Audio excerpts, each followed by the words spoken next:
राम राम. तुमच्या घरच्याला मुळे होता कोणता होता मुळे प्रेशर होता ते.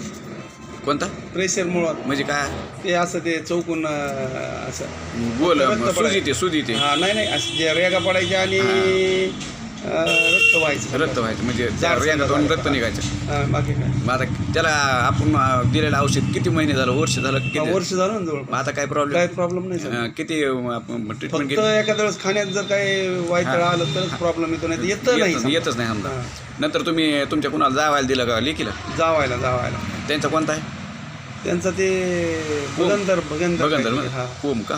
नाही भगेंदर म्हणजे रक्त पडणे. हा तर रक्त पडतंय. किती दिवस झाले दिलेलं त्यांना? आता 2-4 दिवस झाले. काय म्हणले? काय बरं आहे, थोडा फरक म्हणजे आता काय लगेच पण फरक पडणार. ते 15-20 दिवस लागते त्याला.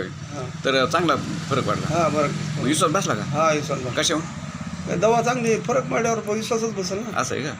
तर यांना अगोदर स्वतःच्या मंडळीला होतं, त्यांनी वापरलं. आता जावायला दिला तर चांगल्या पद्धतीने रिझल्ट आहेत, घेतला बी आणि रिझल्ट बी आला आहे. तर आपल्याकडे जवळपास 1000-1500च्या पुढे लोक झालेत. हां मुळे सगळ्या. तर मुळ्यामध्ये 5 प्रकार 6 असतात. हां सगळ्यावर एकच औषध, सगळ्यावर एकच चालतं ते. काय म्हणते आपल्या मराठी भाषेमध्ये लसण्या, वारुळ्या, आग्या, रक्तपण आणि खाजवणं एवढेच प्रकार आहेत. मग ते चुंबळीचं कोणाला कोंब आहे,